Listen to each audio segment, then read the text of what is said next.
Lahat ng mga pagsubok na nararanasan po natin, parte po ito ng ating buhay. Tapos salamat dahil merong isang Diyos, merong isang Panginoong Jesucristo na nagbigay sa atin ng kalakasan. Hindi natin talaga kaya ito. Hindi natin kaya.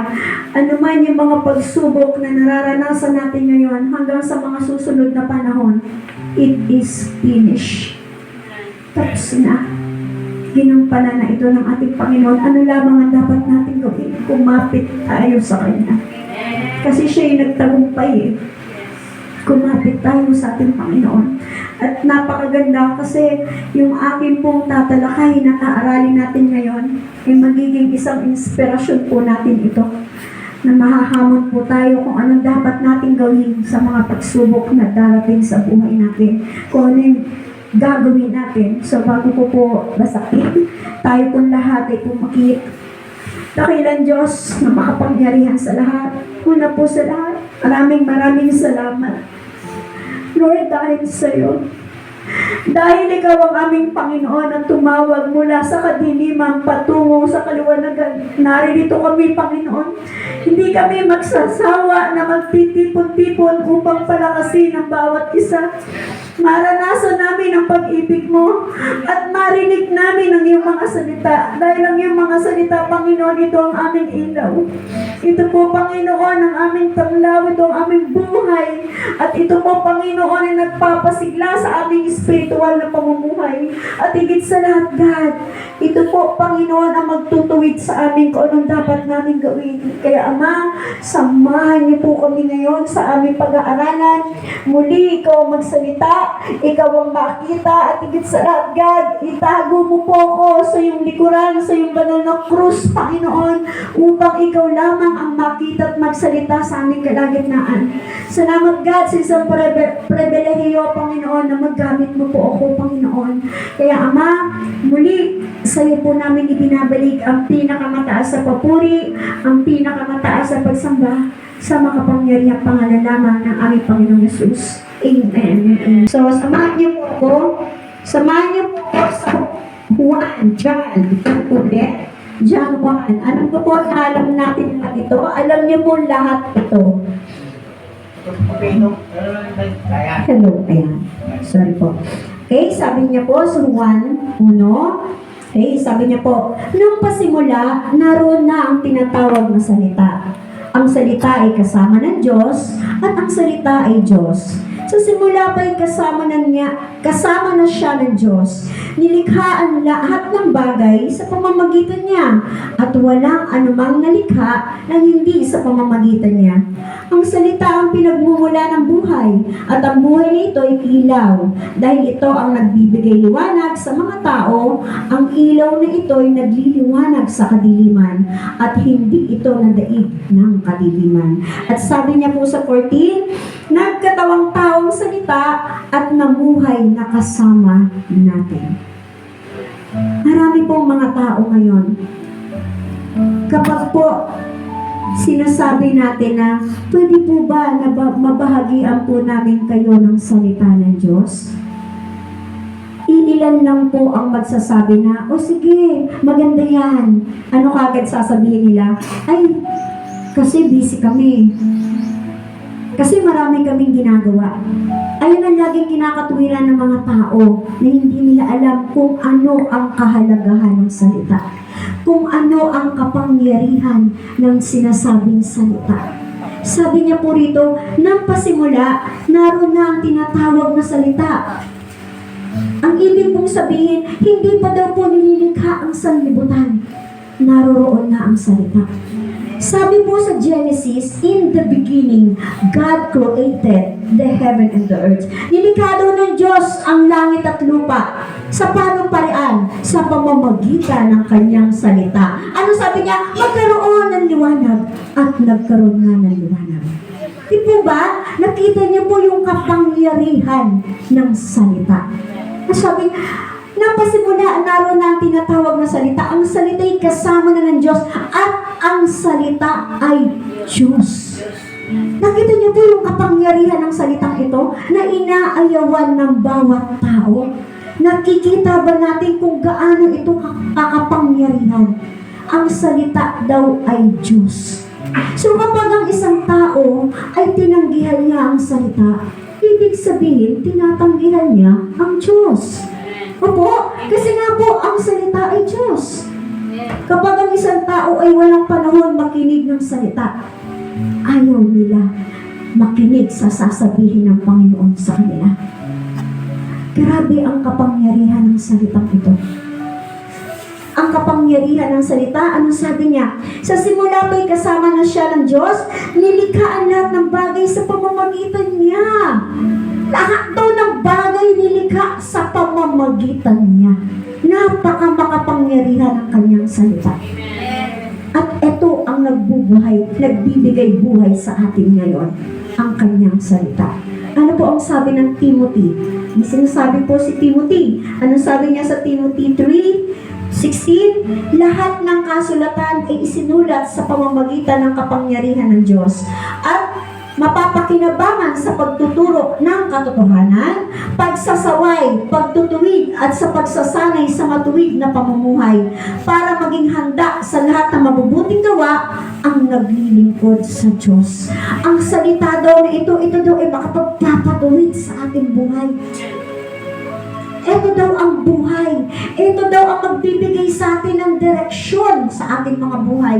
Kaya anuman ang mga pagsubok na dumarating sa atin, anumang gaano man kaliro, napakadilim man ang mundo sa tingin natin, tandaan natin, ang salita ang magbibigay liwanag sa atin. Ang salita ng Diyos. Sapagkat ang salita ng Diyos ay Diyos, ang ating Panginoong Jesucristo na nagkatawang tao para sa atin. Napaka-makapangyarihan ng salita. At hindi lamang yun. Ano sabi niya? Ito daw po ang magbibigay ng katotohanan. Kapag hindi na natin alam ang gagawin natin sa ating buhay, balikan lang natin ang salita ng ating Panginoon. Ito ang makapagpapatuwid. Ito ang magsasabi, anak, kaya mo yan. Anak, nandito lang ako. Anak, hindi kita pababayaan. Ang kanyang salita. Yung kapangyarihan ng kanyang salita. Kaya napakabuti ng ating Panginoon. Ano pa sabi niya? Para daw maging matuwid ang ating pamumuhay. Paano magiging matuwid ang ating pamumuhay? Sa pamamagitan ng kapangyarihan pa rin ng kanyang salita. Bakit? Ang lahat nga ng bagay nilikha niya sa pamamagitan ng kanyang salita eh. Ano pa kaya yung buhay natin? Amen po ba? Ano pa kaya ang buhay natin? Hindi ba niya kayang tuwirin ito? Kaya mga kapatid, napakahalaga na alamin natin ang salita ng Diyos. Kaya kapag nasa atin ang salita, nauunawaan natin ang salita, tsak, kasama na natin ang ating Panginoon. Kaya ganun kakapangyarihan. Ganun kakapangyarihan ang salita sa buhay natin. Kasi kasama na natin ang ating Panginoon Jesus. Nasa sa atin siya. Naunawaan niyo po ba? At ano po ang sabi niya? Para daw maging handa sa lahat ng mabubuting gawa ang naglilingkod sa Diyos. Kaya kapag hindi po natin alam ang salita ng ating Panginoon, hindi natin alam kung anong gagawin natin. Wala tayong direksyon. Ito lang po yun, sa isang magulang. Anak, ako bahala sa'yo na nagkasakit. Kagaya na lang po kay nanay at saka kay Sister Eman. May sakit siya. Dinala sa ospital. Hindi niya maintindihan kung anong nararamdaman niya. Ano ang sabi ni nanay at ni tatay? Anak, nandito lang kami. Hindi ka namin pababayaan, kayang yan. Salita ng magulang. Nagpapalakas sa atin. Ano pa kaya ang salita ng Diyos? Na masigit na makapangyarihan. Amen? Ang salita ay sobrang makapangyarihan. Pakinggan niyo po ito. Tayo lang na tao, makapangyarihan ang ating salita. Bakit? Ang isang mayaman na tao, kaya niyang pumatay sa pamamagitan ng kanyang salita. Amen? Amen. Makapangyarihan. Salita lang niya yun. Ano sabi niya? Bigyan ka ng pera, patayin mo yun. Tama? Salita niya. Siya ba pumatay? Hindi. Nagsalita lang siya. Kapangyarihan ng kanyang salita. Tama po, sobrang makapangyarihan ang salita ng tao. Isa pa, ay, ang cute naman ng baby mo, puwera usog. Tama? Nausog ng bata. Ay, grabe kapangyarihan. Naintindihan niyo po? Salita lang yon. Sana madapa siya. Nadapa! Gumamit pa ang demonyo. Tingnan niyo po kung ano yung kapangyarihan ng salita na ginagamit ng demonyo. Kaya na mag-ingat tayo sa ating pananalita. Intindihan niyo po, ang lumalabas sa ating mga bibig ay buhay at kamatayan. Pwede tayong mag-curse, pwede tayong magpala. Amen? Kaya tayo mga anak ng Diyos, dapat ang lumalabas sa ating mga bibig ay pagpapala. Kasi nga, taglay natin ang salita ng Diyos. Ganun po ba? Naunawaan niyo po ba kung gaano kahalaga ang salita ng Diyos? Na ang salita na ito ay Diyos. Na ang salitang ito ay nagkatawang tao, ang ating Panginoong Jesucristo. Na ating sinasampa ngayon. Na ating pinakikinggan ang kanyang salita ngayon. Yung kanyang kapangyarihan. Ano pa po ang sabi niya? Ang salita ang pinagmumula ng buhay at ang buhay na ito'y ilaw. Dahil ito ang nagbibigay liwanag sa mga tao. Ang ilaw na ito ay nagliliwanag sa kadiliman at hindi ito nadaig ng kadiliman. Grabe. Kaya kapag ang salita ng Diyos nasa ating mga buhay, kagaya ng sinasabi ko sa inyo, naglalakad kayo, nagliliwanag kayo. Dahil tayo'y totoong mga tunay na isinilang na muli. Amen po ba? Dahil ang kapangyarihan ng Diyos ay taglay natin sa pamamagitan ng kanyang salita. Amen po? Kaya araw-araw ng buhay natin, lagi tayong magbasa ng kanyang salita. Kasi ito po ang ating gabay. Ito ay yung ating tanglaw. Ito yung ating ilaw kung saan tayo pupunta. Ang kanyang salita. Ngayon, hindi natin nauunawaan. Hindi ko naiintindihan ng salita. Meron tayong telephone number kay God. Alam niyo po ba yun? Alam niyo po ba yung ating telepono? May cellphone number tayo kay God. Oh, ano po? Jeremiah 33:3. Hindi mo naiintindihan yung salita ni God? Ay, tawagan mo siya. Hindi siya busy. 24/7, hindi natutulog. Tayo lang ang busy tumawag sa kanya. Ano sabi niya? Tumawag ka sa akin o manalangin ka sa akin at ako'y sasagot sa iyo. At ipapakita ko sa iyo ang mga bagay na mahiwaga na hindi mo nauunawaan. Hindi mo naiintindihan kung ano yung gusto niyang gawin sa iyo. Hindi mo naiintindihan yung mga salita niya. Simple lang. Manalangin ka, Ama. Salita pa rin niya yun, oh. Jeremiah 33:3, oh. Salita pa rin ng ating Panginoon. Kaya napakahalaga ng kanyang salita. Napakahalaga. Totally. Sunday fellowship.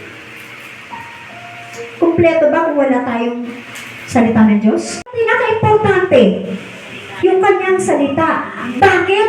Dahil din sa kanyang salita, pupurihin natin siya. Amen? Dahil din sa kanyang salita, inuutos niya. Purihin niyo ko. Sumamba kayo sa espiritu at katotohanan. Salita niya pa eh. Tama po, kaya ang kanyang salita ay makapangyarihan sa lahat. Ang kanyang salita ang dapat lagi nating inilalagay sa ating mga puso. Nagbabasa tayo ng kanyang salita. Inuunawa natin kung anong nais ni God para sa atin. Dahil ang salita ay Diyos. Kapag taglay natin ang kanyang salita, saan man tayo pumunta, makakabuhay ito ng patay. Alam niyo po ba na ang salita ng Diyos ay makakabuhay ng patay? Bakit? Pag ito'y naghihingalo na o namamatay na, sasabihin ni God, ipanalangin mo siya. Maiisip mo, Lord, kaya mo siyang buhayin. Sabi mo nga sa iyong salita, binuhay mo nga si Lazaro. Binuhay mo nga, pinagaling mo nga yung mga taong may sakit. Sabi mo sa iyong salita. Saan natin natutunan yun? Sa kanyang salita. Yung kapangyarihan. Eh, sinong dala mo? Yung kanyang salita, si Jesucristo. Kaya ang Biblia, alam naman natin yung pastor, yan ay nawawala. Ano sabi? Kailangan daw nakasulat ito saan? Sa ating puso. Para kahit saan tayo magpunta, taglay-taglay natin ito. Alam natin ang kanyang salita. Yung kapangyarihan ng kanyang salita. Hindi lamang siya basta-basta. Kaya yung mga Biblia natin, hello po, yung mga Biblia po sa bahay, baka may mga alikabok na, pakipaspasan naman po, baka gusto niyo naman pong basahin at buklatin para malaman po natin ang makapangyarihang salita ng Diyos. Sabi nga bumili ka ng pinakamagandang Biblia kasi kayamanan mo yan Diba? Ang cellphone, hindi pa nga masyado yan, pero ang Biblia, naririto yung kapangyarihan, buhay na buhay. Kaya ako, sa totoo lang, okay naman po yung nasa cellphone natin, yung Biblia, okay yan, emergency na dyan. Pero kakaiba pa rin kapag nagbabasa tayo sa ating mga Biblia. Buhay na buhay siya. Nakikita mo talaga. At isa pa, alam na alam mo kung nasan yung mga pahina. Kung nasanay ka sa cellphone, pindot lang ang pindot, asan ba yung one? Hindi mo alam, buklatin. Kaya tandaan po natin, napakahalaga ng salita ng Diyos. Okay, sige, huwag na po natin pag-usapan. Kung may Biblia kayo, kung may cellphone kayo, it is okay. Ang mahalaga, taglay natin ang kapangyarihan ng Diyos sa kanyang salita. Kahit naman ako na mayroong pinakamagandang Biblia, sobrang ganda ng Biblia ko, mamahalin, 5,000, 10,000, kung hindi ko naman binabasa, kung hindi ko naman binibigyan ng pagpapahalaga, useless. Dinidisplay ko lang, iniyayabang ko lang. Tama po, ang napakahalaga po ay ang kanyang salita. Ulitin ko po, nang pasimula, naroon na ang tinatawag na salita. Ang salita ay kasama ng Diyos at ang salita ay Diyos. Sa simula pa ay kasama na siya ng Diyos. Nilikha ang lahat ng bagay sa pamamagitan niya at walang anumang nalikha ng hindi sa pamamagitan niya. Ngayon, yung mga problema, yung mga pagsubok na pinag-uusapan natin, ay, ano lang ba yan? Doon sa ginawa ng ating Panginoon, na nilikha niya lahat ng bagay. Kasama niya nilikha si Satanas na ginagamit niya para tayo subukin ng tuksoin Tama po? O ano ibig sabihin doon? To the highest tayo, anak tayo ng Diyos. Meron tayong salita. Kaya nga po dapat alam natin ang salita para pag dumarating na ang pagsubok sa buhay natin, dumarating na yung time ng lulupay-pay na tayo, nagkakasakit na tayo, naghihingalo na tayo, kapag alam natin ang kapangyarihan ng salita, nabubuhay tayo. Amen po? Kasi nga po siya ang lumikha ng lahat ng bagay, maging ang ating buhay. Amen po? Kaya walang dahilan para hindi natin siya pasalamatan. Walang dahilan para hindi natin siya papurihan. Kasi napakamakapangyarihan niya. Salita pa lang niya. Ano na yung gumawa pa siya? Amen? Salita pa lang na, makapangyarihan na. Ano ba kung gumawa pa ang Diyos sa buhay natin? Wow! Thank you, Jesus. Gumawa siya. Nagpapako siya sa krus. Namatay para sa atin. Ito ba? Grabe, ganyan tayo kamahal ng ating Panginoon. Kaya ano man ang mga pagsubok, alam niyo kung anong gagawin niya. Meron akong topic niyan tungkol sa pagsubok Pag dumarating na ang pagsubok, ito sabihin sa inyo, ano kayo rito, mga pagsubok, pila kayo dyan. Wala akong pakialam sa inyo, may Diyos ako. Pagsubok ka lang, may Diyos ako. At nilikha ka lang niyo. Amen? Nilikha ka lang mo. May buhay ba? Demonyo, si Satanas. Napagtagumpayan na ng ating Panginoong Jesus na napako sa krus ng Kalbaryo. Anong kapangyarihan meron sa atin? Walang kapangyarihan si Satanas sa buhay natin. Tayo ay mananagumpay. Tandaan niyo po yan. Tayo ay mananagumpay. ang ating Panginoong Yesus. Siya lang. Basta makita lang na handa tayo magpasakop sa Diyos, ang kanyang salita ay mabubuhay sa atin. Amen po. Buhay na buhay sa ating mga buhay ang kanyang salita. Kaya mga kapatid, lagi po natin tatandaan, napakahalaga ng salita ng Diyos. Sa araw-araw ng buhay natin, kinalala ko si Kuya Vic.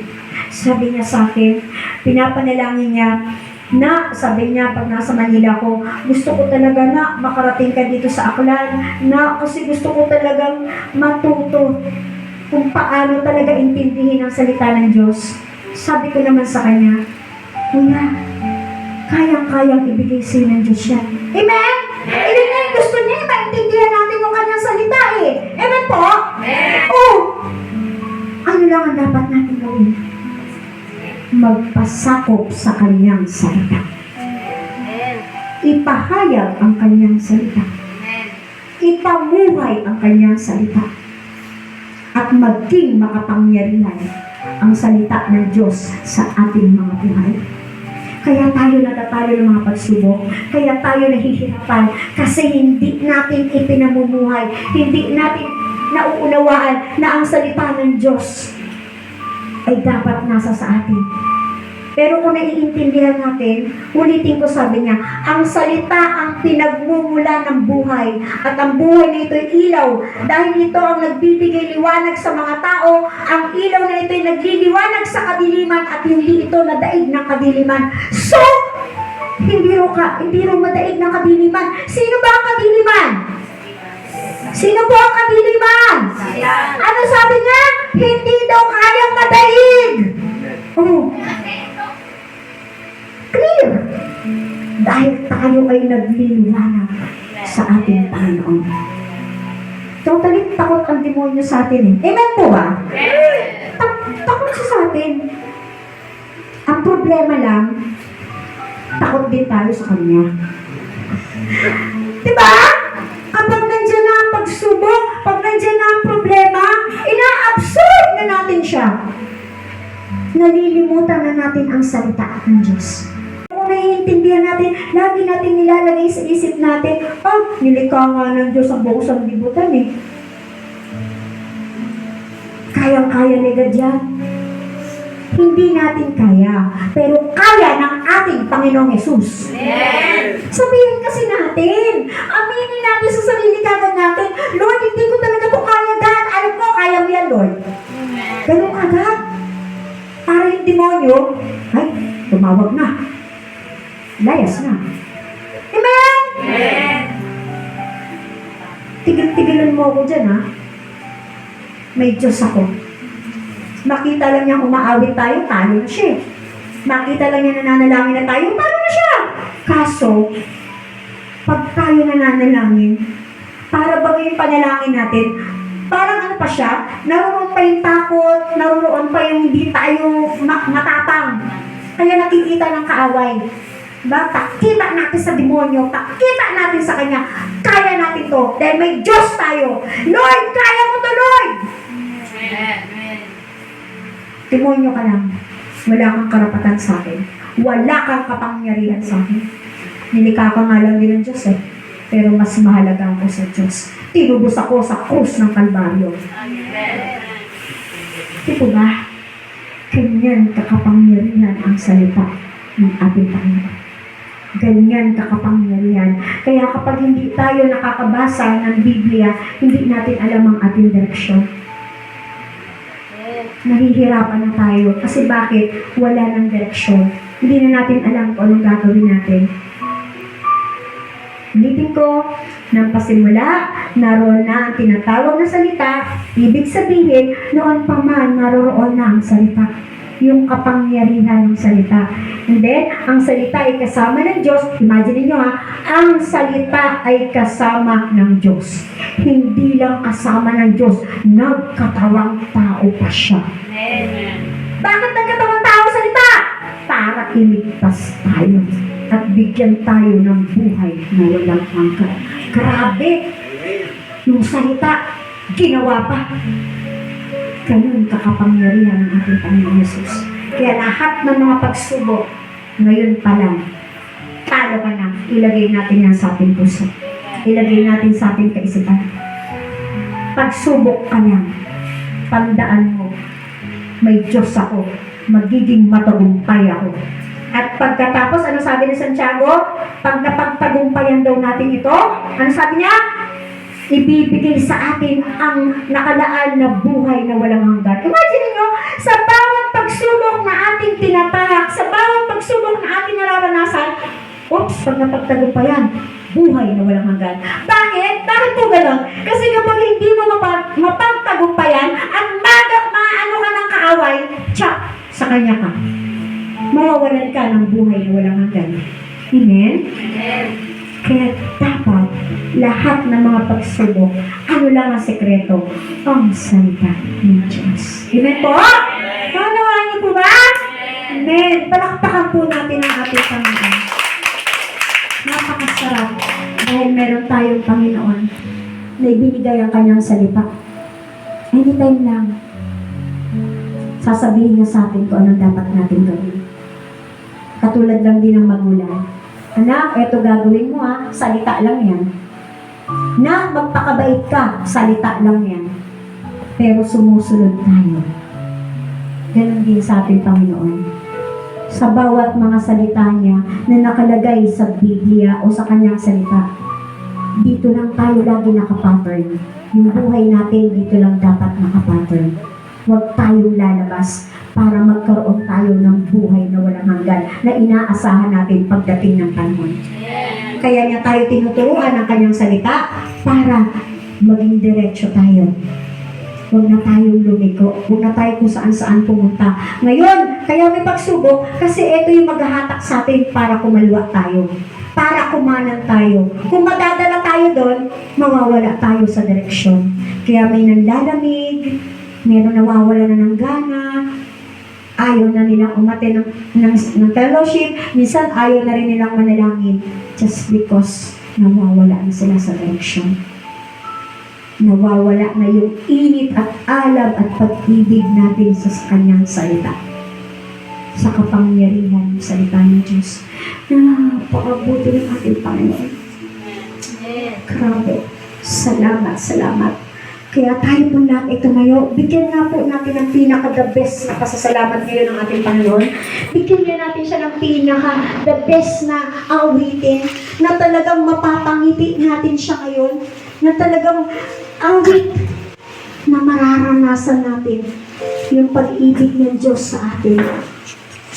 Pasalamatan natin siya dahil mayroong siyang salita na ibinigay sa atin.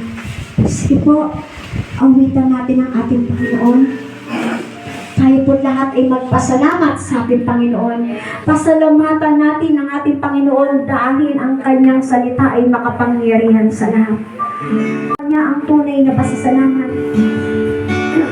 Salamatan natin siya. Sambahin natin siya ngayon sa Espiritu at katotohanan. Sabihin natin sa kanya, God, salamat Salamat sa iyong salita. Salamat sa salita mo, Panginoon. Gumigising ang aking puso, ang aking kaisipan. Yes, Lord. Binigay mo ang lahat. Kulang mas Lord. Salamat po, Panginoon. Kulang pa, Lord, natin ito. Yes, Lord. Salamat po, Panginoon. Salamat. Oh, Diyos. Yes, salamat, God. Napakabuti mo sa akin, God. Salamat sa iyong mga salita, Panginoon. Salamat sa iyong pag-ibig. Salamat sa bawat pagsubok na napagtatagumpay ako dahil yan sa iyo, Panginoon. Dahil mahal mo ako, Diyos, mahal mo kami, Panginoon. Thank you, God. Thank you, Jesus. Yes, taas natin ang ating mga kamay. Sampahin natin ang ating Panginoon. Siya ang Diyos na nagbibigay ng katagumpayan sa ating mga buhay. Salamat, God. Salamat sa aming mga sakit na pinagaling. Dahil sa iyong salita, kami ay gumaling. Oh, Jesus. Napakadakila mo, Panginoon. Yes, Lord, salamat. Pasalamatan natin ang ating Panginoon sa ating mga buhay. Salamat God sa kagalingan, sa kapayapaan, sa pag-ibig. Lord, salamat. Salamat, Lord. Thank you, Lord Jesus. God, salamat po, Panginoon. Salamat sa iyong salita, God. Ito po'y aming dadalhin sa pang-araw-araw namin mga buhay. Pagliwanag ito, Panginoon, sa aming mga buhay. Ano man ang plano mo, Panginoon. Ang iyong mga salita, God, ang aming susundan, Panginoon. Oh, Jesus! Salamat po, Panginoon. Yes, God! Kulang ang buhay natin ito sa ginawa mo sa amin, God. Oh, Jesus! Thank you, God. Salamat po, Panginoon. Yes, God, ito lamang, God. Ang mayari namin sa iyo, pasalamatan ka namin, Panginoon. Sampahin ka namin sa Espiritu at katotohanan, God. Dahil sa iyong salita, may buhay na walang hanggan kami. Salamat po, Lord Jesus. Nagpatay ka sa krus ng Kalbaryo para sa amin. Salamat po, Jesus. Oh, dakila ka, Panginoon. Purihin ka,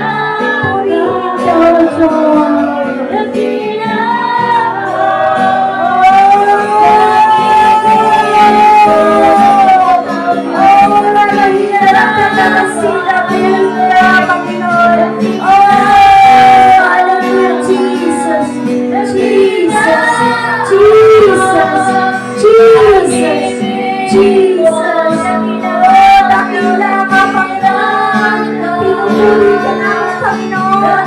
Sinasaktan namin ka. Oh, Jesus. Thank you, God. Thank you, Jesus. Thank you, Lord. Napakabuti mo, Panginoon.